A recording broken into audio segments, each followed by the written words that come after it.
90 के दशक में श्रीलंका के अंदर एक सिविल वॉर छिड़ी हुई थी। उस टाइम पर जितने भी वहाँ के लोग थे वो डर के माहौल में जी रहे थे और उन्हें ये नहीं पता हुआ करता कि वो आज जिंदा भी रहेंगे या नहीं, क्योंकि हर दिन ही वहाँ पर किसी ना किसी की मौत तय थी। और ऐसे ही जो यहाँ के लोग थे वो इधर उधर भटकते रहा करते, उनके पास रहने के लिए कोई भी जगह नहीं थी।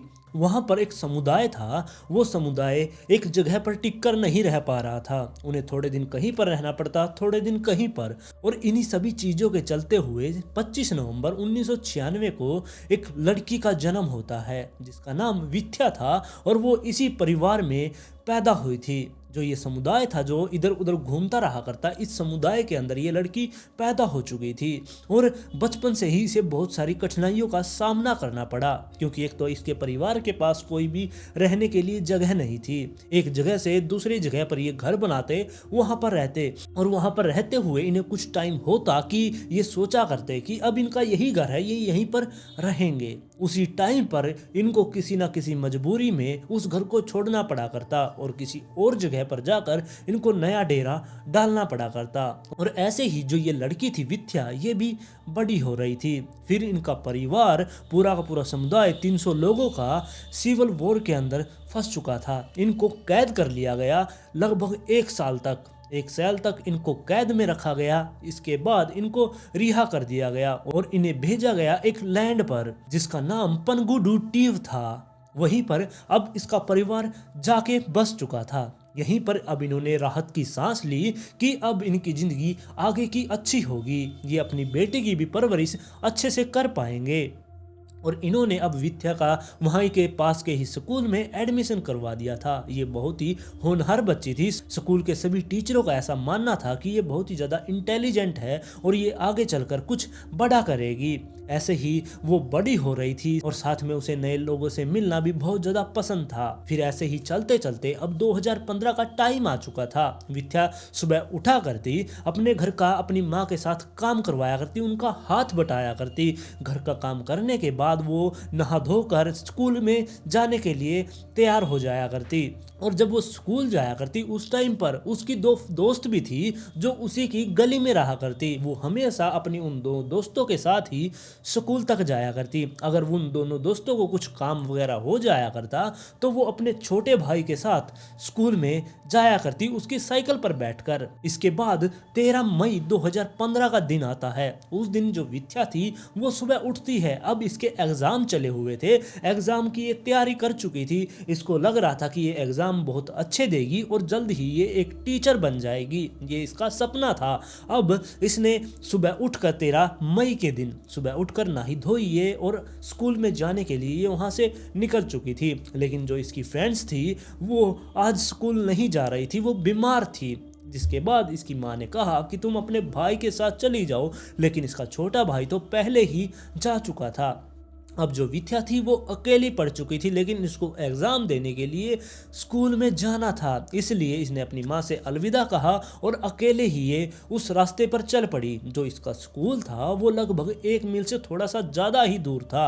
वो अपनी साइकिल पर चढ़ती है और उस रास्ते पर चल पड़ती है। और जो ये दिन था ये विथ्या के लिए और दिनों जैसा ही दिन था, लेकिन जो ये ख़त्म होगा दिन, तब जैसा ये सोच रहे हैं वैसा कुछ भी नहीं होगा, क्योंकि शाम होते होते अब 3 बज चुके थे। और जो विथ्या की माँ थी उसको कुछ अजीब सा महसूस होने लगा, क्योंकि 3 बजे से पहले उसकी बेटी घर पर आ जाया करती, लेकिन आज 3 बज चुके हैं, विथ्या अभी तक घर पर नहीं पहुंची थी। 2 बजे उसके स्कूल की छुट्टी हो जाया करती, लेकिन वो आज 3 बजे तक भी घर नहीं पहुंची थी। उसकी माँ को याद है कि अगर वो कहीं बाहर जाती, यानी कि उसकी एक्स्ट्रा क्लासेस हुआ करती, उस टाइम पर भी वो पहले ही बता दिया करती कि आज मैं थोड़ा लेट आऊँगी।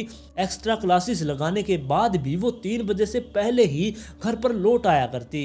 और इसी चीज़ की वजह से अब इसको बहुत ज़्यादा टेंशन हो रही थी। इसने अपने छोटे बेटे को अपने पास बुलाया और उससे कहा कि तुम जाकर स्कूल में पूछ के आओ विथ्या अभी तक क्यों नहीं आई। उसका भाई अब भागा भागा उस स्कूल तक पहुंचता है। स्कूल में जाकर जैसे ही उसने टीचरों से पूछा, उन्होंने कहा कि आज तो विद्या स्कूल में ही नहीं आई थी। ये बात सुनते ही उसका भाई बहुत ज़्यादा चौंक गया था, क्योंकि सुबह से वो निकली हुई है, अगर वो स्कूल में नहीं आई तो वो कहाँ पर चली गई। अब वो भागकर वापस से अपनी माँ के पास आता है, उनको ये सारी बात बताता है कि विद्या तो सुबह से ही स्कूल में नहीं गई। अब इनकी टेंशन सातवें आसमान पे थी, इनको समझ नहीं आ रहा था कि ये क्या करे, इनकी बेटी कहाँ पर चली गई है। और इसके बाद इसके माता पिता घर से बाहर निकलते हैं, आस पड़ोस के लोगों से पूछते हैं। तब उनकी टेंशन और भी ज़्यादा बढ़ गई जब गाँव के लोगों ने ये बताया कि कल शाम से ही हमने विद्या को नहीं देखा है। यानी कि आज की तो बात छोड़ो, इन्होंने तो कल से ही उसे नहीं देखा था। इस बात को लेकर अब इनके माता पिता को बहुत ज़्यादा टेंशन होने लगी कि विद्या कहाँ पर चली गई है। और फिर शाम के 6 बज चुके थे, इसके माता पिता को बहुत ज़्यादा टेंशन थी, जिसकी वजह से अब ये सभी के सभी वहाँ की पास की ही एक पुलिस चौकी में जाते हैं। वहाँ पर जाकर इन्होंने बताया कि हमारी बेटी विद्या जो आज सुबह से ही गायब है, वो स्कूल के लिए निकली थी लेकिन अभी तक घर पर नहीं लौटी। आप जाकर हमारी मिसिंग रिपोर्ट लिखें और उसको ढूंढे। और ये बात सुनते ही जो पुलिस वाले थे उनका जो रिएक्शन था वो बहुत ही अजीब था। वो जोर जोर से वहाँ पर हंसने लगे और इसके माता पिता से, यानी कि विद्या के माता पिता से वो बोलने लगे कि शायद वो अपने लवर के साथ कहीं भाग गई होगी। ये बात सुनते ही उनके माता पिता बहुत ज़्यादा दुखी हुए कि इनकी बेटी गायब है और इनको मजाक सूझ रहा है। पुलिस वाले इनकी कोई भी यहाँ पर मदद नहीं करते, जिसके बाद ये समझ चुके थे कि ये तो हमारी मदद करेंगे नहीं। फिर वो वहाँ से निकलकर जो वहाँ का बड़ा पुलिस स्टेशन था उस गांव का, वहाँ पर जाते हैं। वहाँ पर उन्हें एक महिला पुलिस वाली मिलती है, जिससे ये जाकर बातचीत करते हैं और तब लगभग 3 घंटे के बाद इनकी रिपोर्ट लिखी जाती है। हालांकि देखा जाए तो आज के टाइम पर कोई भी ऐसे भाग जाता है घर से या मिसिंग हो जाता है तो सबसे पहले यही लगता है कि वो अपने घर से किसी के साथ भाग गया है, लेकिन ऐसा नहीं सोचना चाहिए। पुलिस वालों को तो अपनी कार्रवाई करनी चाहिए, क्योंकि उनका काम है किसी को बचाना। क्या पता उनकी तफ्तीश से किसी की जान बच जाए। लेकिन जो यहाँ पर पुलिस वाले थे वो बिल्कुल ही निकम्मे थे, वो काम करना ही नहीं चाहते थे। उन्होंने मिसिंग रिपोर्ट तो इनकी लिख ली थी, लेकिन फिर भी वो काम नहीं करना चाहते थे, वो उसे ढूंढना ही नहीं चाहते थे। जिसके बाद विद्या के माता पिता पुलिस स्टेशन से बाहर निकलते हैं, अपने घर पर जाते हैं। घर पर जाने के बाद उन्होंने अपने आस पड़ोस के लोगों को इकट्ठा किया और वो अपनी बेटी को ढूंढने के लिए बाहर निकल गए। आधी रात का टाइम हो चुका था, लेकिन अब तक उन्हें अपनी बेटी का कुछ भी पता नहीं चला और आधी रात की वजह से ये बहुत ज़्यादा थक भी चुके थे। अब ये वापस से अपने घर पर लौट आए। जो पड़ोसी थे वो भी अपने अपने घर चले गए, क्योंकि रात भी हो चुकी थी और बहुत ज़्यादा ये थक भी चुके थे। इसलिए अब ये घर पर आ चुके थे और अपने रेस्ट करने लगे।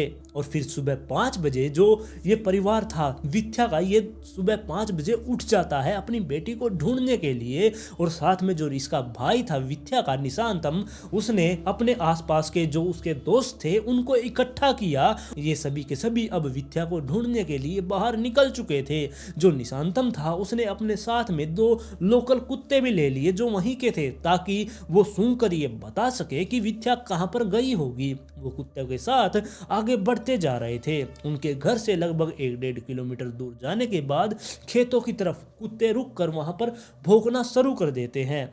जिसके बाद उन्होंने देखा आगे खेतों के बीच में घास के अंदर जाकर उसकी, यानी कि विद्या की साइकिल पड़ी है और उससे थोड़ी सी दूरी पर ही उसके दोनों जूते भी पड़े थे। निशांतम ये सब कुछ देखकर बहुत ज़्यादा डर चुका था, क्योंकि यहाँ पर विद्या के साथ जरूर कुछ ना कुछ गड़बड़ थी। उसको कुछ ना कुछ भयानक आगे वो देखने वाला था, लेकिन उसके अंदर इतनी हिम्मत नहीं हो रही थी कि वो आगे जाकर अपनी बहन की हालत को देख सके कि उसके साथ क्या हुआ है। लेकिन अभी तो इसको ये सब कुछ पता लगाना था कि यहाँ पर सब कुछ ठीक है या नहीं। जिसके बाद जो निशांतम था वो उन दोनों कुत्तों को हाथ में पकड़कर अब आगे की ओर बढ़ता जा रहा था। जैसे जैसे वो उस खेत में आगे जाता गया, वहाँ पर एक खाली घर पड़ा था। जो आसपास के वहाँ के पड़ोस के बच्चे थे वो हमेशा यही कहा करते कि इसके अंदर भूत है, ये भूत बंगला है। लेकिन वहां पर इनको भूत तो नहीं मिला, लेकिन जो कुछ इन्हें मिला वो बहुत ही ज्यादा डरावना था। जैसे ही निशांतम कुत्तों के साथ इस घर के पास में पहुंचा, इस घर के बिल्कुल बगल में ही बड़े बड़े पेड़ों का एक ग्रुप था और उन पेड़ों के नीचे बहुत ही कुछ भयानक था। वहां पर विद्या थी जिसके शरीर पर कोई भी कपड़ा नहीं था, वो बिल्कुल नेकेड थी और साथ में उसके दोनों हाथों को उसकी कमर से बांधा गया था और विद्या को बांधने के लिए उसी की टाई का इस्तेमाल किया गया था। साथ में उसके चेहरे पर बहुत ही सूजन भी आई हुई थी, जैसे कि उसको बहुत बुरी तरीके से मारा गया था।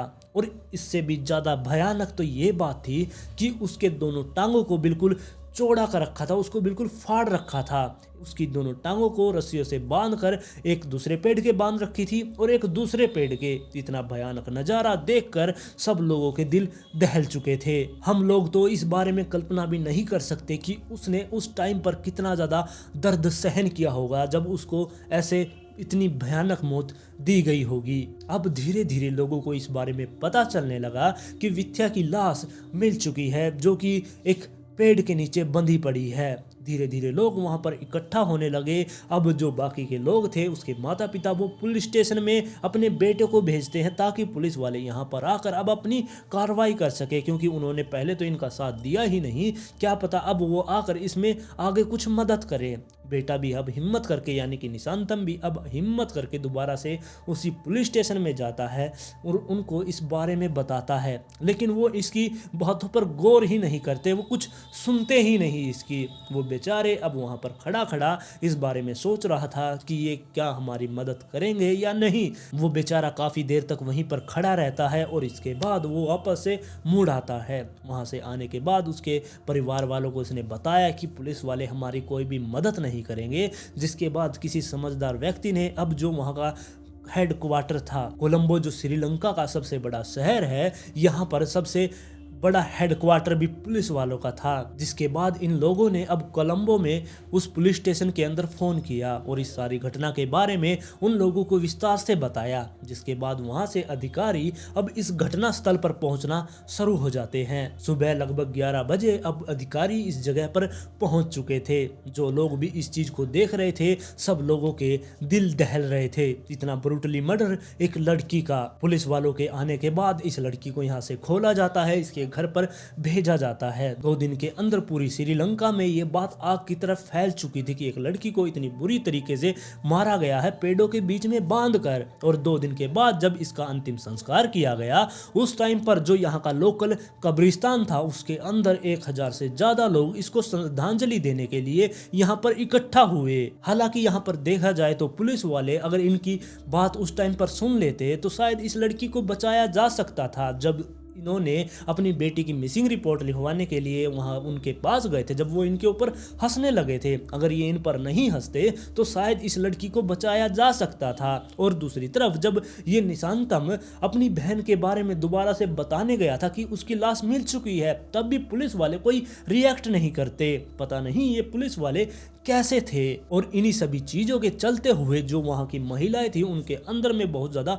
आक्रोश भर गया। वो बहुत ज्यादा गुस्से में आ गई, जिसकी वजह से उन्होंने अब पुलिस वालों के खिलाफ यहाँ पर मोर्चा निकालना शुरू कर दिया। और दूसरी तरफ जो बाहर से पुलिस आई थी, उन्होंने यहाँ पर मोर्चा संभाला, इनको शांत किया। और जिस दिन इसकी बेटी की यानी कि विद्या की जिस दिन अंतिम संस्कार किया गया था, उसी दिन पुलिस वालों ने 3 लोगों को अरेस्ट भी कर लिया, जो कि विद्या के केस में शामिल थे। यानी कि जिन लोगों ने विद्या की हत्या की थी, वो तीनों लोग पुलिस वालों की पकड़ में आ चुके थे। और जो ये 3 लोग थे, ऐसा माना जाता है कि विद्या के परिवार के साथ इनकी लड़ाई चल रही थी, जिसके चलते इन्होंने बदला लेने के लिए विद्या को पहले अगवा किया स्कूल के रास्ते से। जिसके बाद इसको वो जंगल में लेकर गए, वहां पर उसके साथ रेप किया और उसको बेरहमी से मार डाला। इसके बाद पुलिस वालों ने 5 युवकों को और अरेस्ट किया, जो कि इस विद्या के केस में शामिल थे। इन्होंने भी इनका साथ दिया था विद्या को मारने के लिए। और ये पांचों के पांचों लोग कोलंबो के थे, जो कि और सिर्फ हत्या को अंजाम देने के लिए यहाँ पर आए थे। इन्होंने विद्या को वहां से अगवा किया, उसके साथ गैंग रेप किया और फिर इसको मार डाला गया। जिसके बाद ये वापस से अपने शहर कोलंबो पहुंच गए। और इससे आगे आप सुनकर हैरान होंगे कि जिस दिन इसका अंतिम संस्कार किया गया विथ्या का, ये उस अंतिम संस्कार समारोह में भी शामिल हुए थे। यहाँ पर या तो ये लोग बचने के लिए आए थे कि इनके ऊपर किसी को शक ना होगा, या फिर ये दिखाने आए थे कि इनका कोई कुछ भी नहीं बिगाड़ सकता। और फिर पुलिस वालों ने 18 मई को 9वें व्यक्ति को भी गिरफ्तार कर लिया, जिसका नाम महालिंगम शशि कुमार था। लोग इसे एक नाम से और जाना करते, इसका नाम स्विस कुमार भी था। और ऐसी भी अफवाहें फैली हुई थी कि जो ये स्विस कुमार था ये बहुत ही ज्यादा पावरफुल व्यक्ति था, जिसके न सिर्फ श्रीलंका में बल्कि बाहर विदेशों तक भी लिंक थे। इसके अच्छे संबंध थे राजनीति में भी और गैंगस्टरों के साथ भी। और ऐसा माना भी जाता है कि इसने बचने के लिए, अपनी गिरफ्तारी ना हो इसके लिए, इसने अपनी बैग का भी इस्तेमाल किया था, इसने अपनी पहुंच का इसमें इस्तेमाल किया था। और जब इसको पकड़ा गया, वो पुलिस वालों ने इसको नहीं पकड़ा था बल्कि गांव वालों ने इसको पकड़ा था। इसको पकड़ने के बाद वहां पर इसको एक खंबे से बांध दिया गया और पुलिस वालों को वहां पर बुलाकर इसको पुलिस को सौंपा गया था। और जब पुलिस वाले वहां पर आए उस टाइम तक गांव वालों ने इसके ऊपर अपना हाथ साफ कर लिया था, इसको काफी चोटें आई थी। पुलिस वालों ने जब इसको अपनी हिरासत में लिया फिर इसको वो हॉस्पिटल में लेकर जाते हैं, लेकिन हॉस्पिटल से ये फरार हो जाता है। और फरार होने के बाद ये पहले कोलंबो जाता है और वहां से ये तैयारी करता है स्विट्जरलैंड भागने की। और ऐसा भी माना जाता है कि वहां के एक मंत्री ने और एक यूनिवर्सिटी के प्रोफेसर ने इसकी मदद की थी वहां से भागने में, लेकिन वो दोनों ही इस बात से साफ साफ इनकार कर रहे हैं कि हमारा इसके साथ कोई भी लेना देना नहीं है। और कई लोगों का ऐसा भी मानना है कि जो ये स्विस कुमार था, इसके जो स्विट्जरलैंड के माफिया है उनके साथ अच्छे संबंध थे और ये जो मर्डर हुआ है इसने इसकी फिल्म भी बनाई थी जो इस लड़की को मारा गया था। और इसकी जो ये फिल्म बनाई थी ये उन माफिया को बेचने वाला था। ये सिर्फ अफवाहें हों तो ही ठीक था, अगर ये अफवाह ना होकर सच्चाई हुई तो ये बहुत ही ज्यादा भयानक चीज होने वाली थी। लेकिन बाद में स्विस कुमार को भी पकड़ लिया गया और इन सभी को 20 मई को वापस से अदालत में पेश किया गया। जब इनको अदालत में लाया गया उस टाइम पर बहुत सारे लोग बाहर प्रदर्शन करने के लिए इकट्ठा हो गए थे। उनको रोकने के लिए पुलिस वालों ने वहां पर लाठीचार्ज की, साथ में आंसू गैस के गोले भी फेंके और 127 प्रदर्शनकारियों को जो भी वहां पर यहाँ पर हल्ला कर रहे थे उनको अरेस्ट कर लिया और इनके खिलाफ मुकदमा दर्ज किया। और लोग इतने ज्यादा गुस्से में आ गए थे कि पुलिस वालों ने जिन आरोपियों को पकड़ा था, यानी कि विथ्या मर्डर केस में जिन आरोपियों को पकड़ा था उनमें से 3 आदमियों के इन गांव वालों ने घर भी जला दिए थे। और ऐसे ही ये केस चलता रहा, लगभग 2 साल तक ये केस ऐसे ही चलता रहा। इनके ऊपर 41 मुकदमे दायर किए गए, लेकिन फिर बाद में जो 7 लोग थे, 7 आरोपियों को ही यहाँ पर मौत की सजा दी गई। इसके अंदर जो स्विस कुमार था जिसके अच्छे लिंक थे वो भी शामिल था और इनको मौत की सजा देने से पहले 30-30 साल जेल के अंदर काटने होंगे और 30 साल जेल में काटने के बाद इनको मौत की सजा होगी। और जो वो 2 लोग थे उनको छोड़ दिया गया, उनके खिलाफ कोई सबूत नहीं मिला, जिसकी वजह से जो अदालत थी उनको उन्होंने बाइज्जत बरी कर दिया। और आज की स्टोरी में बस इतना ही। आप लोग इस कहानी के बारे में बताएं जिसमें एक बेचारी लड़की को जो स्कूल में पढ़कर एक टीचर बनना चाहती थी, उसका इतनी बुरी तरीके से उसको मार डाला गया। अगर आपको इससे रिलेटेड यानी कि इसकी कोई फोटोज वगैरह देखनी है तो आप मेरे इंस्टाग्राम पर जाए, वहां पर आप मेरे को मैसेज कर सकते हैं। वहां पर मैं आपको ये फोटोज दे दूंगा क्योंकि यहां पर मैं ये फोटोज अपलोड नहीं कर सकता। अगर आप मेरे चैनल पर पहली बार आए तो चैनल को सब्सक्राइब कर ले, वीडियो पसंद आई तो लाइक एंड शेयर जरूर करें और जल्द ही मिलते हैं ऐसे ही एक और इंटरेस्टिंग केस के साथ।